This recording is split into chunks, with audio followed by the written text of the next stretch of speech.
ayer no los vi. Finalmente les agradezco, bueno, les informó nuestro compañero Luis Daniel que no iba a estar con ustedes y bueno, él pasó, me hizo favor de pasar la asistencia del día de ayer.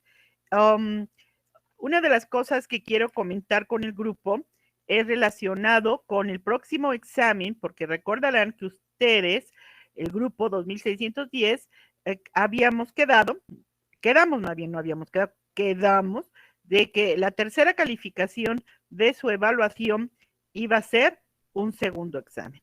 Ese segundo examen, pues lógicamente, va a abarcar todo lo que vimos sobre lo que es la expropiación, las formas de adquirir la propiedad privada, decomiso, requisa, nacionalización y esquilmos. Entonces, y bueno, parte de lo que estamos viendo, el procedimiento contencioso administrativo, ¿sí? Lo dejo claro para que no haya mayor duda de que esto fue acuerdos que comentamos cuando se hizo la primera recalendarización. Así que, por favor, anótenlo para que no digan, es que la maestra no ha dicho nada. Sí, sí, ya lo dije al principio, no tengo que repetirlo, porque la gente que asiste a la clase sabe perfectamente la información, ¿sí? Así que el hecho de que yo no haya comentado nada, pues no implica que no voy a haber, no va a haber examen. Les dejé a ustedes como una actividad accesoria los organizadores de contenidos del procedimiento contencioso administrativo con la finalidad de que estos organizadores o estas actividades les apoyen por si salen mal, ya sea en el segundo, en el primer examen parcial de la Ley de Bienes Nacionales o en su defecto en este último examen que voy a aplicar. ¿Queda claro, jóvenes del grupo 2610? Sí, Luisa Fernanda Morales, adelante. Te escucho, niña hermosa. Maestra, yo tengo una duda. Bueno, A acaba ver, de dime. decir que el segundo examen será hasta lo que estamos viendo ahorita. Ay, perdón. Sí. Y con anterioridad había mencionado que, bueno, que nada Ujú, más íbamos a, ujú. el examen se lo iba a abarcar hasta lo que habíamos visto hasta antes de vacaciones, entonces. Ay, Luisa Fernanda, en eso sí tienes buena memoria, Luisa. ¿Habría algún problema, Luisita hermosa, que yo les haga examen sobre la parte esta que estamos explicando de lo que es el procedimiento? Fíjate, es hasta más rico el poder hablar sobre el procedimiento contencioso administrativo y te voy a decir por qué, porque ustedes ya hicieron los organizadores y todo lo que venimos explicando ahorita en la clase, Luisa Fernanda, pues complementa lo que ustedes ya hicieron. O sea que es un repaso lo que estamos viendo, niña hermosa. Así que yo considero, Torres Sánchez, como que ya empezamos y tú ya te saliste. Entonces, pues creo que es importante también decir eso, Luisa Fernanda. Pero mira, independientemente de que se abarca o no lo del contencioso, etcétera, Luisa, te has fijado y ustedes, todo el grupo en general, se han percatado que yo he venido preguntando con la lista en mano precisamente sobre los temas que ustedes ya previamente investigaron e hicieron los organizadores, Luisa. Así que este tipo de preguntas durante la clase, pues es también una forma de evaluar, Luisa. ¿Sí? No con la formalidad o con la contundencia burocrática que es un examen, eso es cierto, pero estoy evaluando, Luisa. Así que de tal manera la gente que está participando, porque yo ya tengo detectado personas del grupo que los veo bastante participativos, siempre aportando, maestra, yo opino esto, maestra, yo investigué esto, eso yo lo tomo muy en cuenta, mientras otras personas los tengo que obligar a participar porque no participan. Y ustedes se han percatado que yo nombro al azar a alguien de la lista que tengo aquí impresa y hay personas que, pues, que ahí está anotado su nombre, pero no están. Entonces, eso también se está evaluando, Luisa Fernanda. Así que no te dejes de preocupar, ponte a estudiar, hermosa niña, respecto de la parte que, bueno, ya hemos quedado que va a venir el examen. ¿Sí queda claro, Luisa? Sí, Uh -huh. maestra, muchas gracias. De nada, jovencita. Bueno, bien, ¿qué estábamos viendo? Estamos viendo, obviamente, ya el juicio contencioso administrativo. Y es lógico que cuando vemos el juicio contencioso administrativo, hemos venido de alguna u otra manera señalando toda la importancia que tiene el juicio contencioso administrativo. Y digo, ¿por qué la importancia? Porque finalmente sabemos que este juicio contencioso administrativo pues tiene como finalidad, se ventila ante órganos que realizan materialmente funciones judiciales o jurisdiccionales, como son los tribunales de carácter administrativo y que habíamos visto ya el sustento en nuestra propia Constitución, no solamente los tribunales administrativos del ámbito federal, como es el Tribunal Federal de Justicia Administrativa, que lo regula el artículo 73 en su fracción 29 H. Y por otro lado, pues también nosotros habíamos visto que al igual que existen autoridades administrativas del ámbito federal, también tenemos las autoridades administrativas del ámbito local, que de alguna manera también las controversias que tengan los particulares con autoridades administrativas locales se tendrán que ventilar ante tribunales administrativos locales y estos se encuentran también regulados o previstos en el artículo 116 en su fracción quinta de la propia Constitución Federal. Eso ya lo habíamos comentado. Es importante esto, ¿verdad? Por otro lado, habíamos señalado que este Tribunal Federal de Justicia Administrativa, pues es obviamente un órgano jurisdiccional que materialmente realiza una función jurisdiccional para dirimir esta controversia. Y también habíamos mencionado que no obstante que nuestra Constitución sí habla de la denominación vigente que tiene el tribunal, que se denomina Tribunal Federal de Justicia Administrativa, hemos visto que leyes como son la Federal de Procedimiento Contencioso Administrativo sigue utilizando la denominación anterior que tenía el tribunal, que era el Tribunal Federal de Justicia Fiscal y Administrativa. Sin embargo, hemos reiterado al cansancio que se refiere al mismo tribunal federal de justicia administrativa. Ahora, ¿en qué es competente este tribunal?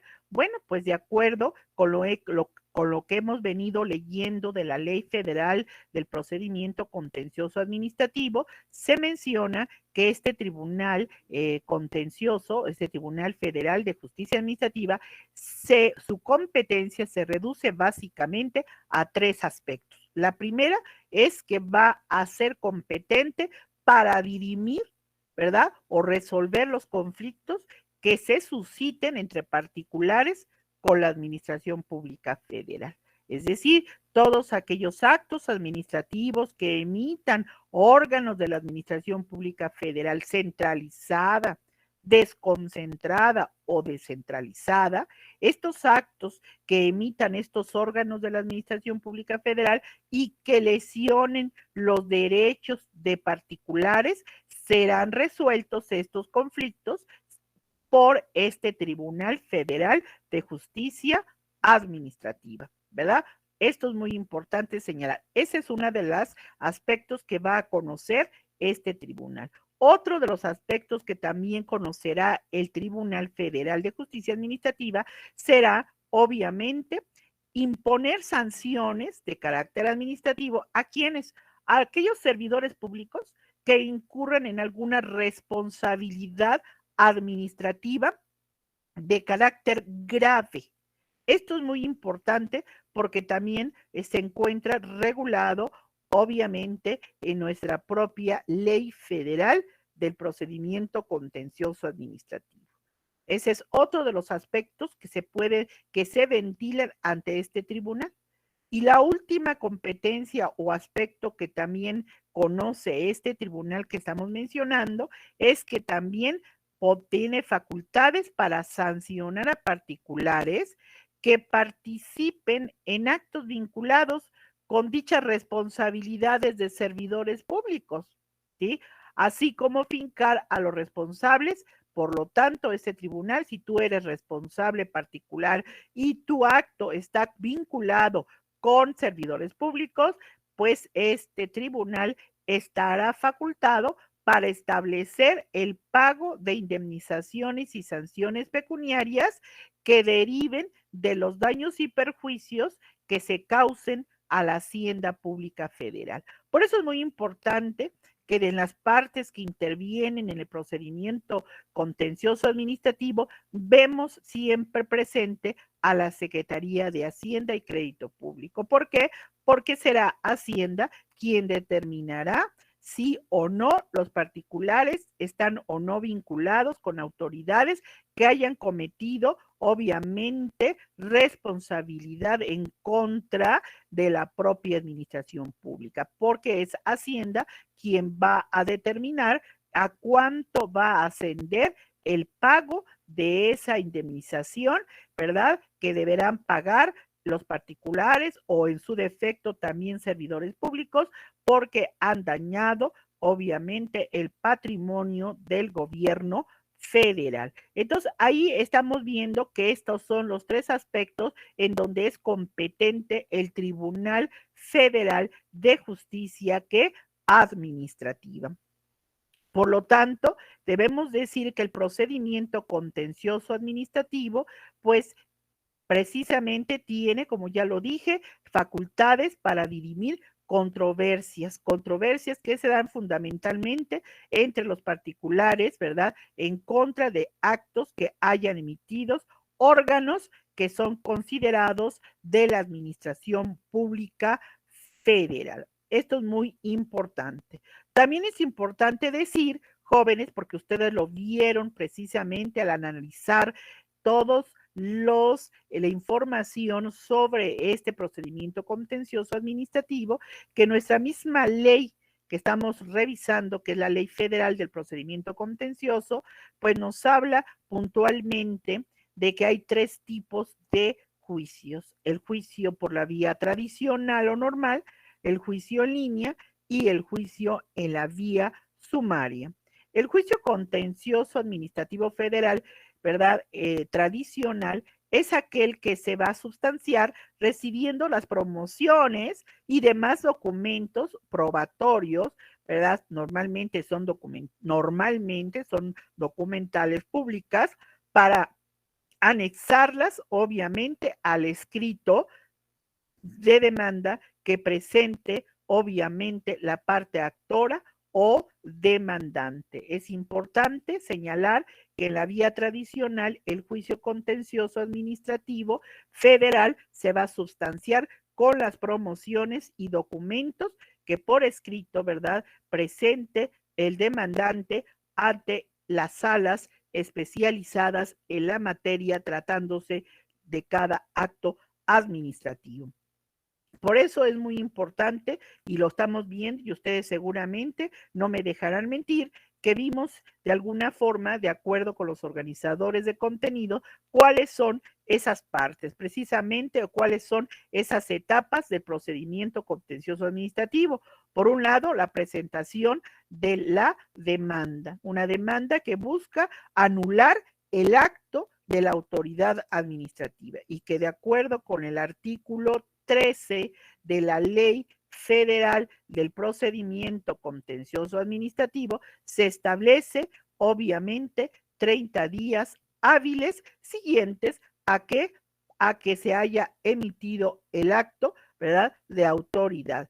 Y por lo tanto, se deberá presentar dicha demanda ante quien, ante el Tribunal Federal de Justicia Administrativa, el cual analizará la demanda y deberá cerciorarse que no se encuentra, ¿verdad?, esta demanda en alguna situación, obviamente, en la cual se pueda no admitir, es decir, causales para no admitir dicha demanda. Hemos hablado que una de las causas por las cuales no se puede admitir la demanda, sea precisamente el hecho de que no se haya agotado el recurso administrativo, ¿verdad?, que se contempla ante la misma autoridad que dictó el acto reclamado. Esa sería una. Otra sería que todavía no se haya dictado un acto administrativo.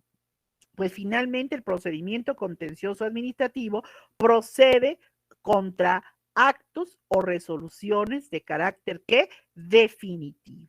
Y si el acto, ¿verdad?, que se acompaña o el documento que se acompaña a la demanda no contiene ese acto o esa resolución definitiva, esta sería una causa por la cual el tribunal desecharía dicha demanda. Esto es muy importante. Por lo tanto, es importante señalar que después de presentada la demanda, el tribunal tendrá que dictar el auto por el cual obviamente admite dicha demanda y deberá correr traslado a las demandadas, que normal o generalmente son las autoridades administrativas, para que éstas precisamente tengan un plazo para poder, obviamente, contestar la demanda.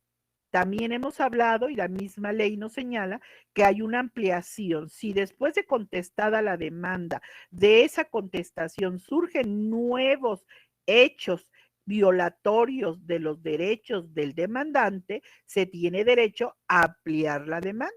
Y si se amplía la demanda, pues lógicamente la autoridad también tendrá derecho a ampliar la contestación de la demanda. Y posteriormente, después de esta situación, te encontramos, obviamente, que la sala competente del Tribunal Federal de Justicia Administrativa tendrá la facultad de citar a la audiencia del desahogo de las pruebas presentadas y también el derecho que se le da a las partes de presentar los alegatos. Una vez que concluyan el periodo de alegatos, se cierra la instrucción y posteriormente el tribunal o la sala del tribunal tendrá la obligación de emitir la sentencia para resolver dicha litis o dicho conflicto de intereses. Por lo tanto, es muy importante ver que esta es la secuencia del procedimiento administrativo. Por lo tanto, también se podrá solicitar en el transcurso de ese procedimiento la suspensión de la ejecución del acto, ¿verdad?, reclamado. Es importante esto porque este se sigue por cuerda separada de la demanda, de la contestación de la demanda, la suspensión de la ejecución de el acto reclamado. Así también se podrán solicitar las medidas cautelares para que subsista el acto que está lesionando los derechos de quién, del particular. Es decir, las medidas cautelares tienen como objetivo fundamental el garantizar que el acto de autoridad se mantenga en ese estado, ¿verdad? Para que finalmente el particular pueda precisamente tener la materia que va a ser el objeto, la sustancia misma de ese procedimiento contencioso administrativo. Hasta aquí, ¿hay alguna pregunta que quieran formular, compañeros? Por favor, adelante, escucho. Preguntas. A ver, si no hay preguntas, con mucho gusto, yo pregunto. Luis Daniel Ruiz, adelante. Luis Daniel, escucho. Sí, maestra. Bueno, respecto a este procedimiento de suspensión de ejecución del acto reclamado, comenta que es por cuerda separada.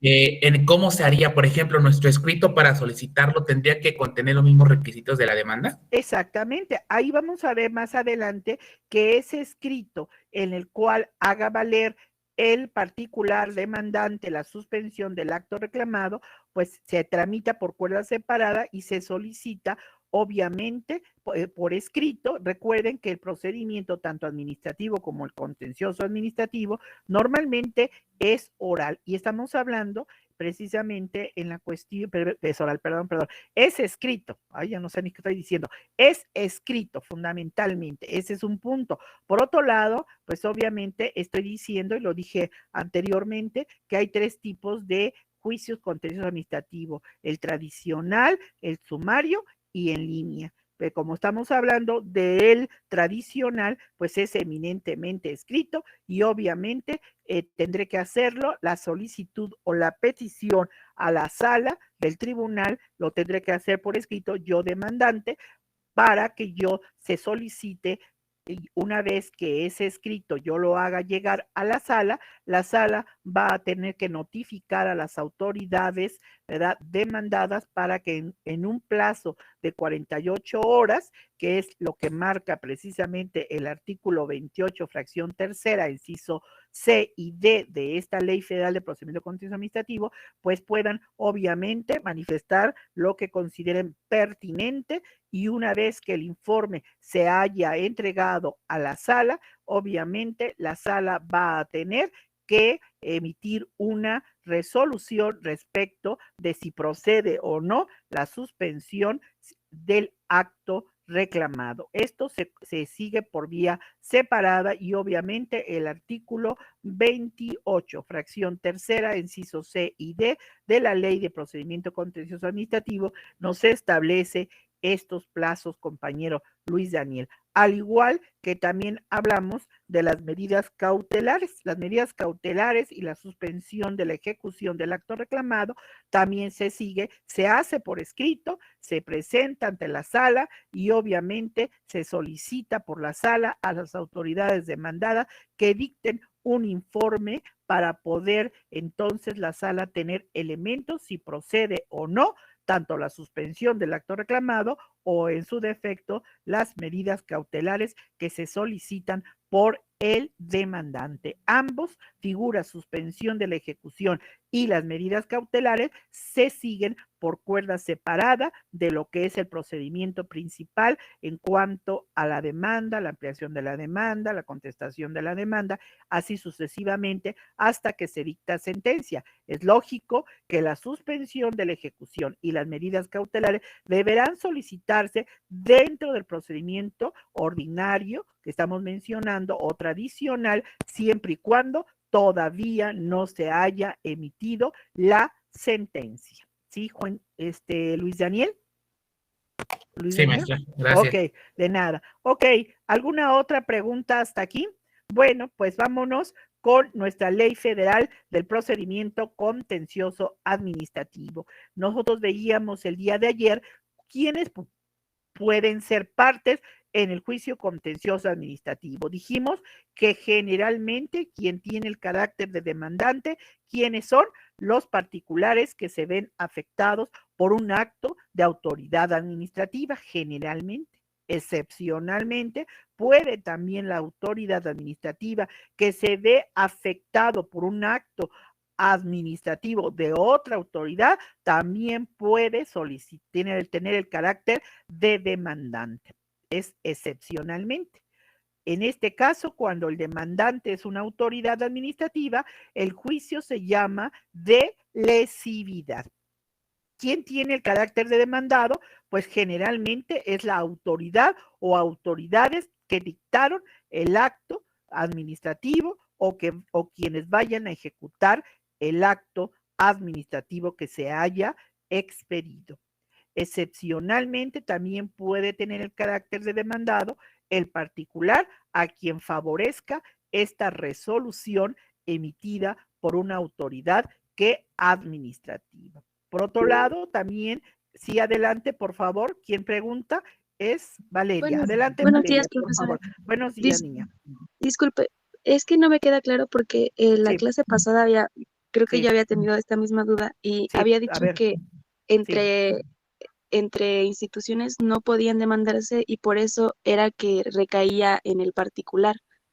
No sé si entendí bien. A ver, exactamente. Yo estoy señalando, a ver, Valeria, en el procedimiento administrativo, me voy hasta allá, en el procedimiento administrativo es una autoridad de la administración pública del ámbito federal, porque estamos dentro del ámbito federal, quien emita un acto administrativo.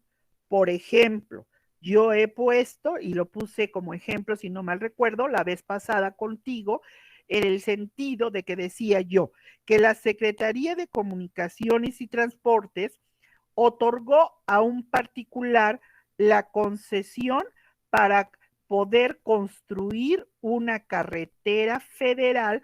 Obviamente se la otorgó a ese particular.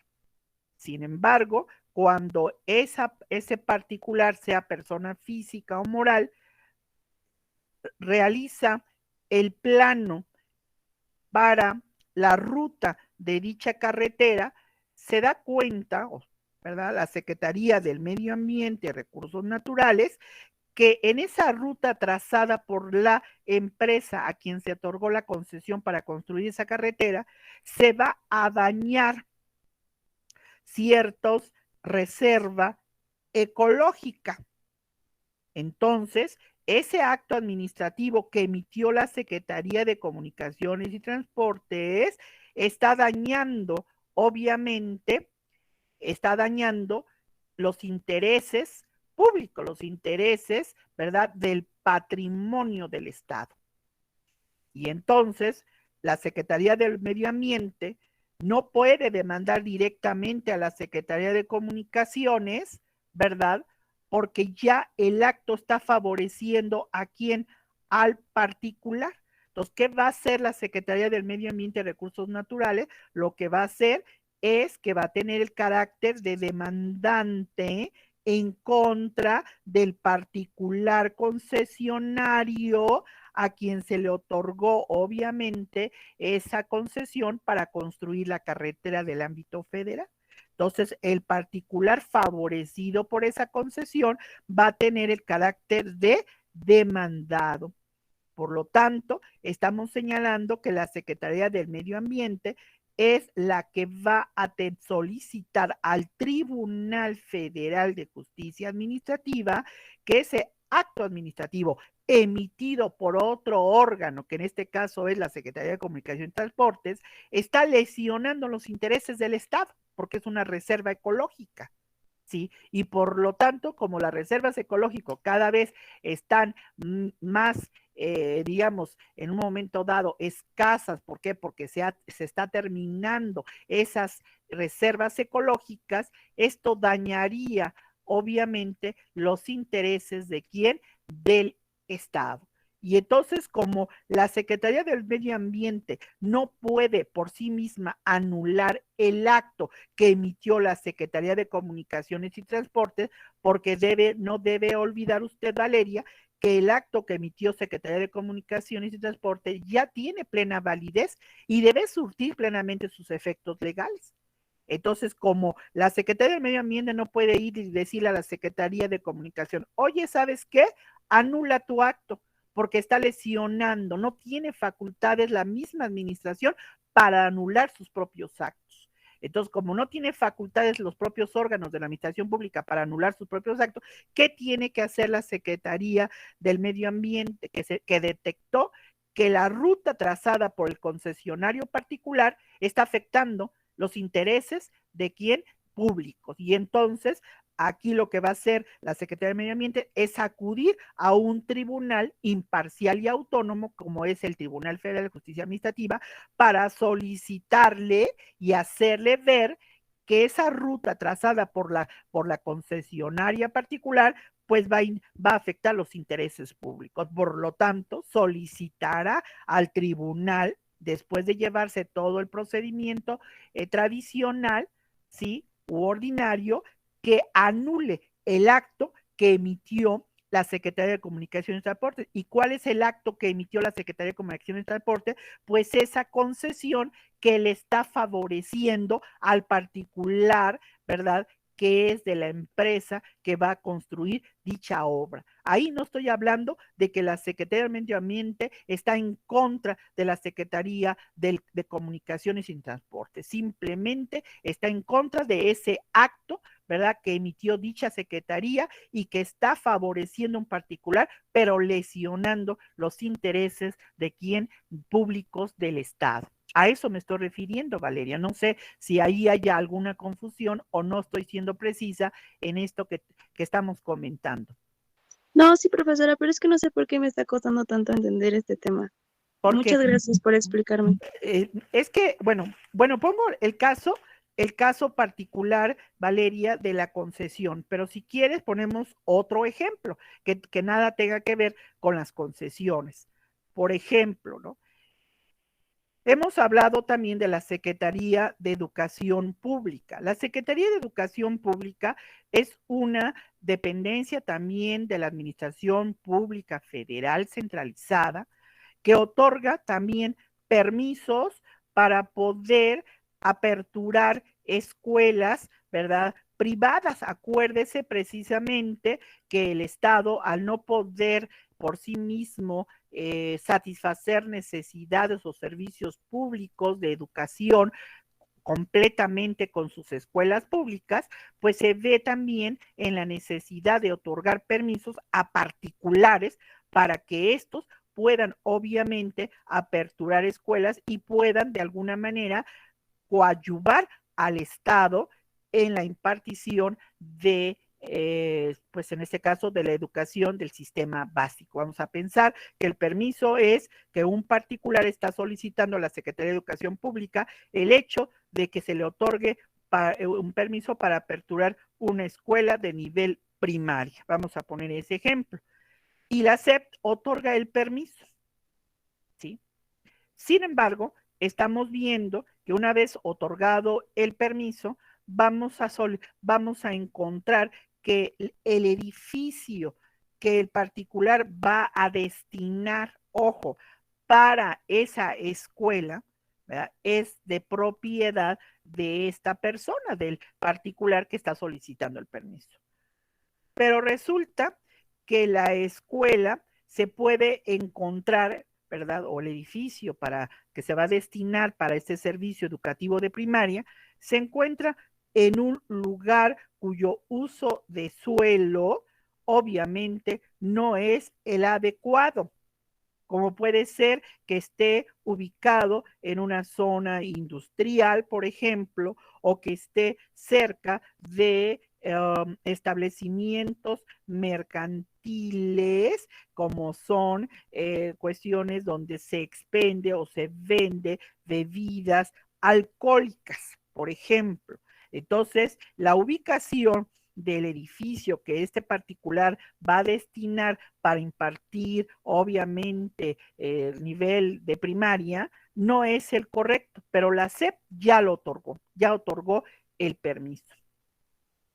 Entonces, podemos también señalar que pueden haber otra dependencia del gobierno federal, se me ocurre la Secretaría de la Función Pública, que se encarga de corroborar que todos los actos que realicen las dependencias del gobierno federal estén apegadas a derecho y que no lesionen los intereses públicos. Toda la Secretaría de Función Pública se cerciora que si ya se otorgó ese permiso a ese particular, pero que ese edificio se encuentra en lugar no adecuado, no favorable para los estudiantes, porque se encuentra en zona, por ejemplo, como yo dije, industrial, que es peligrosa, por los altos índices, no sé, de contaminación que pudieran emitir esta zona industrial, o en su defecto, ¿verdad? Están ubicados en lugares como son establecimientos donde expenden, donde se venden y se consumen bebidas alcohólicas. Entonces, ahí estamos hablando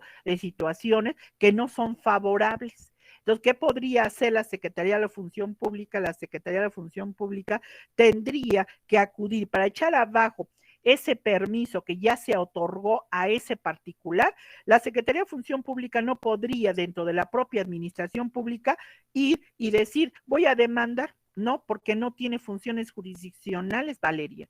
Entonces, para echar abajo la Secretaría de Función Pública el permiso que ya otorgó la SEP a un particular, ¿qué tiene que hacer para anular ese acto que ya se otorgó a un particular, que ya le favorece al particular? Pues la Ley Federal de Procedimiento Administrativo dice que esos actos emitidos por otro órgano de la administración pública para que se anulen, porque son perjudiciales a la esfera jurídica del Estado, pues se tendrá que acudir ante un tribunal autónomo. Y ese tribunal autónomo es el Tribunal Federal de Justicia, ¿qué? Administrativa. Entonces, la Secretaría de Función Pública tendrá el carácter de ¿qué? De demandante. ¿Y quién tendrá el carácter de demandado? Será el particular a quien la SEP le otorgó el permiso, ¿sí? Entonces, ahí estamos viendo juicios de lesividad. ¿Por qué con juicios de lesividad? Porque estamos mencionando, se lesiona. La palabra lesividad viene obviamente de lesión. Se están lesionando los intereses. ¿Y cuáles son los intereses del Estado, en este caso de la administración pública? Son los intereses públicos. Resguardar que el acto, ¿verdad?, no lesione derechos de terceros. Y en este caso, los jóvenes, los niños que acudirían a esa escuela, ¿verdad?, ubicada en zona industrial o en zonas donde hay antros, donde hay establecimientos mercantiles, bares, etcétera, que expenden bebidas alcohólicas, esto sería dañino, obviamente, para esos niños que acudirían a esa escuela privada. Y entonces, como la Secretaría de Función Pública se cercioró que ya se otorgó ese permiso al particular, no podrá demandar directamente a la Secretaría de la SEP, sino tendrá que ir ante el Tribunal Federal de Justicia Administrativa para que sea el encargado de dirimir la controversia. La controversia entre quién se está dando, Valeria, se está dando entre la Secretaría de la Función Pública en su carácter de demandante porque se cercioró que el edificio no es el correcto. Obviamente, Valeria, que aquí tú me dirías, y entonces la Secretaría de Educación Pública no hizo bien su trabajo. Efectivamente. Acuérdese que hace un momento yo dije que el procedimiento contencioso administrativo es competente no solamente entre las controversias que se dan entre el demandante y el demandado, sino también para fincar responsabilidad en aquellos servidores públicos que no están haciendo bien su trabajo. Y entonces aquí tiene dos finalidades, este ejemplo que le estoy poniendo. Uno es, voy a demandar al particular a quien se le otorgó la concesión para que se anule esa concesión porque ese edificio que él tiene como propiedad no es el correcto porque no está ubicado precisamente en una zona que favorezca a los niños que acudirían a esa escuela. ¿Sí? Ese es uno. Y dos, fincar responsabilidad en el servidor público de la SEP que otorgó dicha concesión no apegada a los intereses públicos, que es resguardar la integridad, no solamente física, sino también, digo física, porque si estamos hablando de una zona industrial con alto índice de contaminación, pues sí afecta, ¿verdad?, la salud de los niños, ¿no? Y si hablamos de los antros, pues estaremos hablando de la formación moral del niño. Y entonces ahí estoy mencionando que por un lado demandaré al particular para que se anule esa concesión porque el edificio no es el correcto. Y número dos, estaré solicitando que se finque responsabilidad en el funcionario o servidor público de la SEP que otorgó dicha concesión, no tomando en cuenta la ubicación del edificio, Valeria. Pero eso no se hace dentro de la propia administración pública, Valeria. Se tiene que ir a hacer ante un tercero, y ese tercero, ¿quién va a ser? El Tribunal Federal de Justicia, ¿qué? Administrativa, Valeria. No sé si ahí ya quedó claro, pero con mucho gusto yo te puedo formar otro ejemplo. No, está perfecto, profesora. De verdad, muchísimas gracias. Gracias por la paciencia. Y perdón por retrasar la clase. No, al contrario, créanme que a mí lo que me gusta es que mis alumnos me pregunten. Es cierto, es un poco o mucho a veces, digamos, sobre la materia. Yo sé que a veces elijo ejemplos muy complejos, pero ahorita, pues yo dije, si el término de la concesión de construcción de una carretera no quedó claro, pues bueno, voy a poner el de la SEP, porque de alguna otra forma también es importante ver cómo no se puede combatir. Una autoridad de la administración pública no puede combatir otro acto administrativo de la propia administración pública dentro de la propia administración. Es decir, yo no te puedo decir, a ver, Sep, en el ejemplo que estoy poniendo, yo, Secretaría de Función Pública, voy a echar abajo tu acto administrativo de la Secretaría de Educación Pública. No lo puedo hacer directamente. Por eso es que la ley está diciendo, los mismos actos que emiten autoridades de la administración pública para que se puedan anular, lo único competente para hacerlo es el Tribunal Federal de Justicia Administrativa. No lo puede hacer entre ellos mismos porque no tienen facultades para hacerlo. Entonces, si tuvieran facultades y la ley así lo permitiera, Valeria, pues ya desde cuándo se hubiese evitado el juicio de lesividad, porque yo puedo demandar y puedo echar abajo, yo Secretaría de Función Pública, puedo echar abajo el permiso que otorgó la Secretaría de Educación Pública, pero no se puede hacer porque no se tiene facultades. Revísese todas las leyes que tienen o que en los procedimientos para los permisos de la SEO o para el caso de la Secretaría de Función Pública, y no vamos a encontrar ningún artículo que va facultando a cualquier órgano de la administración pública para echar abajo el acto administrativo de otro órgano de la administración. Entonces, para echar abajo, yo llamo echar abajo, anular los efectos de ese acto administrativo, ¿verdad? Es precisamente el acudir ante el Tribunal Federal de Justicia Administrativa y entablar lo que se llama el juicio contencioso administrativo. Es la única manera para echar abajo cualquier acto administrativo de otra dependencia de la propia administración pública. Es lo único que podría recalcar. Ok, bien.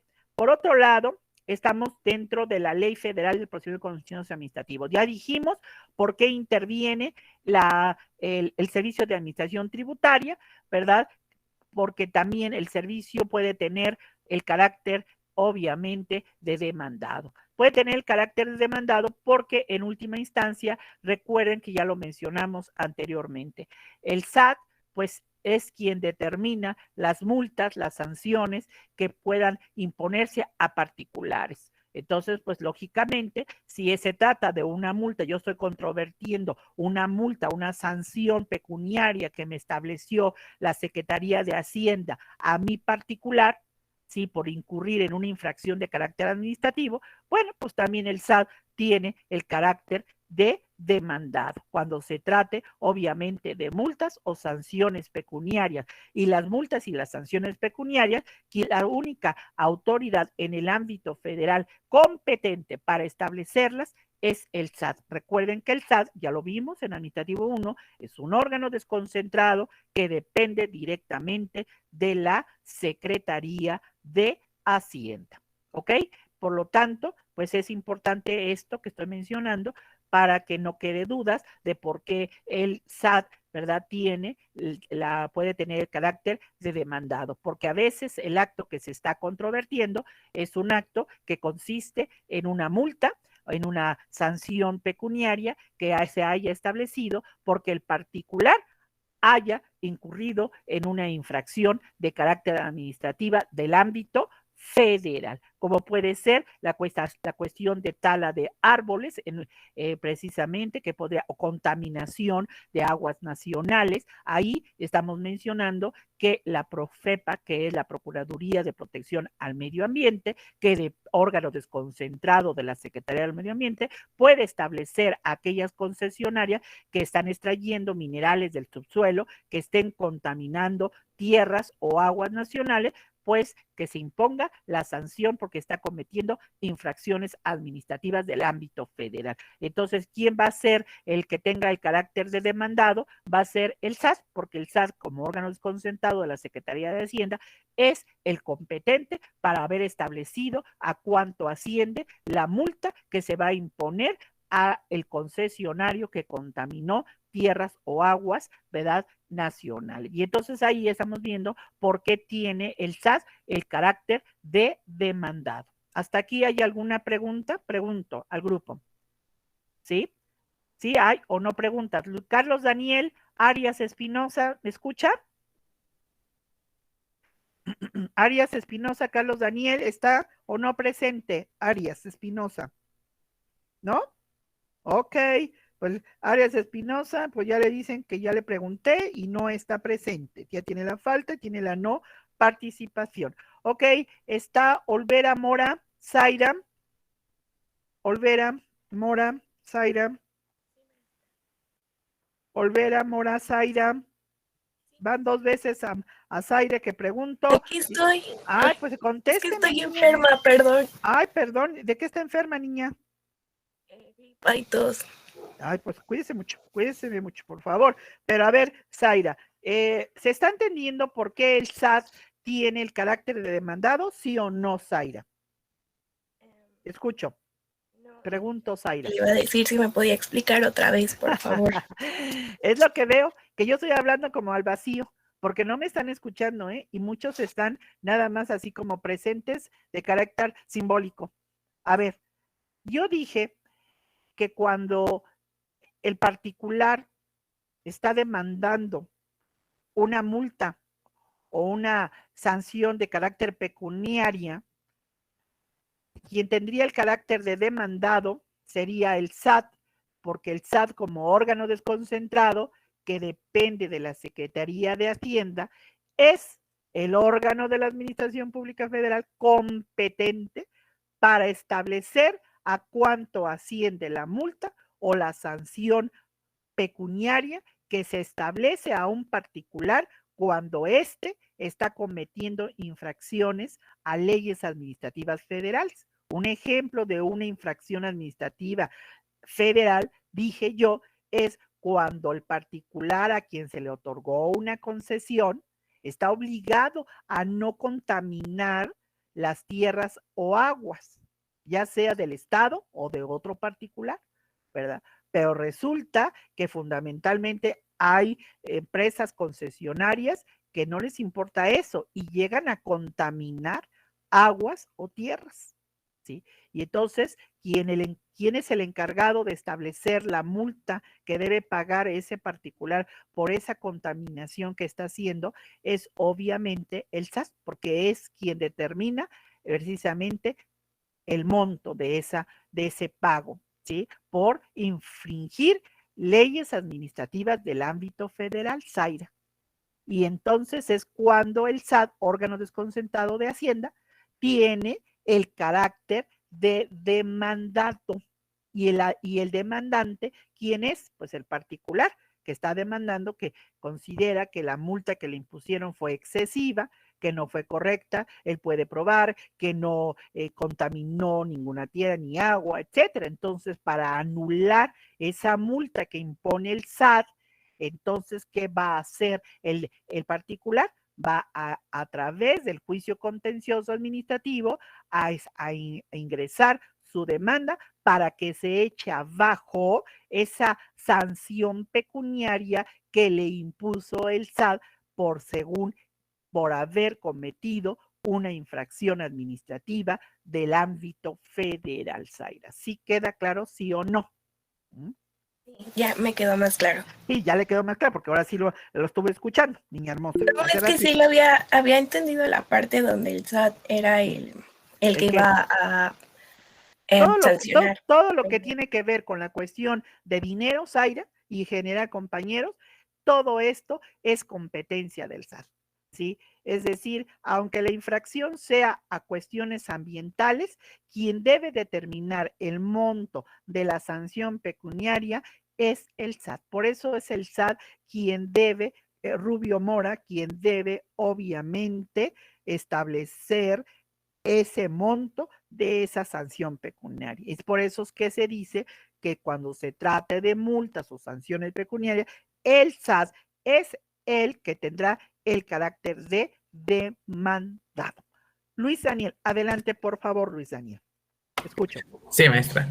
Bueno, respecto a estas infracciones administrativas, multas en su caso, específicamente de cuáles podríamos hablar, maestra, en las cuales el particular pueda iniciar un procedimiento contencioso. Bueno, puede ser cualquier multa, como la que dije hace un momento, Luis Daniel. Puede ser multa. La palabra multa o el término multa es un término que se maneja mucho en materia administrativa. Tanto autoridades federales como autoridades locales pueden establecer multas por infringir leyes de carácter administrativo. Lógicamente, hace un momento yo dije que en materia ambiental se establecerá una multa si tú a quien se te otorgó una concesión, en el ejemplo federal, para poder explotar minerales que se sacan del subsuelo, esos minerales obviamente tienen muchos químicos que al salir a la superficie terrestre pueden, si no tienen un buen trato químico, pueden contaminar el medio ambiente. Y entonces, obviamente en las concesiones se obliga al concesionario particular para que éste cuide esos procesos químicos para evitar la contaminación de tierras o aguas, ¿verdad? Pero si ese particular no lo hiciera, automáticamente se tiene que imponerle una sanción que normalmente las leyes administrativas mencionan que son multas, que es el pago en dinero que debe hacer el particular por no haber observado esa disposición que se contempla en estas leyes administrativas. Entonces, también lo podemos encontrar en el ámbito local, en los establecimientos mercantiles. Hay establecimientos mercantiles que el permiso no depende de una autoridad administrativa federal, sino de una autoridad administrativa de carácter local. Entonces, hay también particulares que tienen establecimientos mercantiles que no tienen las condiciones, por ejemplo, de higiene, si el establecimiento tiene que ser de comida, de algún restaurante, que ese giro sea relacionado con el trato de comida, que no está observando las medidas de higiene o también las medidas de seguridad para tener los logotipos, para poder tener las salidas de emergencia, etcétera. Entonces, si tú no estás observando ciertas obligaciones que marcan, por ejemplo, el ejemplo que estoy poniendo, la ley de establecimientos mercantiles, pues te haces acreedor no solamente a que se te pueda suspender provisionalmente el ejercicio de esa actividad económica que estás realizando, sino también si hubo derechos, si hubo violación a comensales o a particulares, etcétera, pues se deberá establecerse una sanción o una multa por no estar observando esa obligación que la ley de establecimientos mercantiles te impone. Entonces, así como en el ámbito federal está el SAT, pues en el ámbito local, aquellos organismos, ¿verdad?, que son locales y que también cobran precisamente los tributos a los a particulares contribuyentes cuando se están, obviamente, las tesorerías del ámbito de cada entidad federativa serán las encargadas de establecer y hacen las funciones similares que hace la Secretaría de Hacienda al ámbito federal.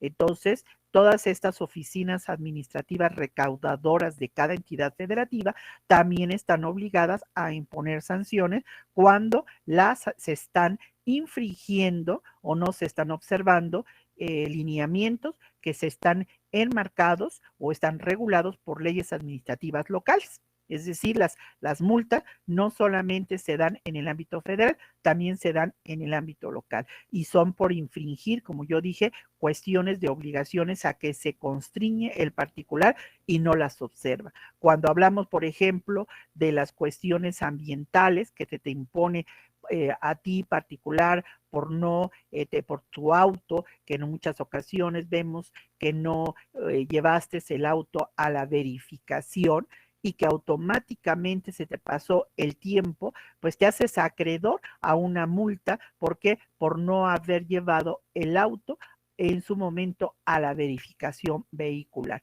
Y entonces ahí estamos viendo que también se debe establecer una multa al particular precisamente por no haber observado esta disposición de carácter ¿qué? Administrativo ambiental. Y entonces ahí estamos viendo ejemplos de multas en donde autoridades fiscales, como es el SAT en el ámbito federal o las autoridades administrativas fiscales locales, las que estarán facultadas para imponer o establecer el monto que deberá pagar el particular. ¿Por qué?